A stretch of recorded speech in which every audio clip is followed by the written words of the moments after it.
తాకట్లో ఉన్న మీ బంగారాన్ని విడిపించి ఆ రోజు ఆన్లైన్ రేటుకి కొంటాం. Sharma gold company. పేదవాడికి తెల్లన్నం అనేదే తెలియదు. పండుగ పూటనే తెల్లన్నం తినేవాళ్ళు.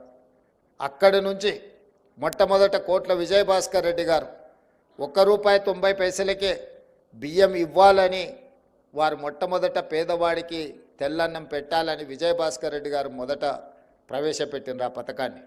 ఎన్టీ రామారావు గారు దాన్ని విస్తృత స్థాయిలో ₹2కే కిలో బియ్యం అనే పథకాన్ని పూర్తి స్థాయిలో ప్రజల దగ్గరికి తీసుకెళ్ళి ఆనాడు ఏదో ఒక పండుగ నాడు తెల్లన్నం తినే ప్రజలకు నిత్యం ఒక్క పూటైనా తెల్లన్నం తినే పరిస్థితులు ఎన్టీ రామారావు గారు తీసుకొచ్చారు.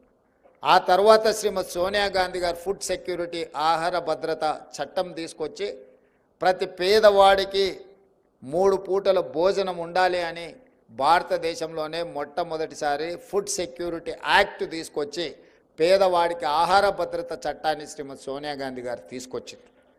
ఆ విధంగా అంచెలంచెలుగా పేదల ఆకలిని తీర్చడానికి ప్రభుత్వాలు తీసుకున్న నిర్ణయాలు ఈరోజు పేదలకు ఆకలిని దూరం చేసే ఒక దిశగా మనం ప్రయాణం చేస్తున్నాము.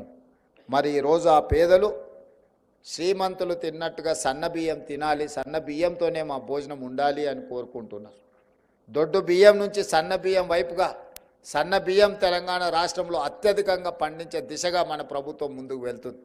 పోయిన సంవత్సరం ప్రభుత్వ ప్రోత్సాహకం వల్ల వరి 1,56,000 మెట్రిక్ టన్నులు భారతదేశంలోనే అత్యధికంగా వరి ధాన్యం ఉత్పత్తి చేసిన రాష్ట్రంగా తెలంగాణ ముందు భాగాన నిలబడ్డది.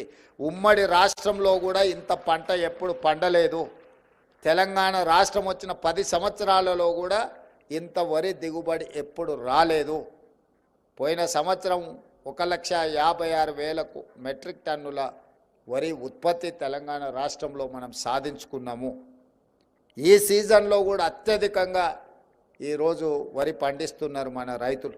అందుకే ఈరోజు రైతులను ప్రోత్సహించి సన్నధాన్యం పండించండి, సన్నధాన్యం మీరు పండిస్తే మీకు గిట్టుబాటు ధరనే కాదు ₹500 బోనస్ ఇస్తామని ఇవాళ రైతులను ప్రోత్సహించడంతో 65-70% రైతులు పండించే వడ్లు ఈరోజు సన్న వడ్లు పండిస్తూ ఉన్నారు, సన్న బియ్యం ఉత్పత్తి చేస్తున్నారు.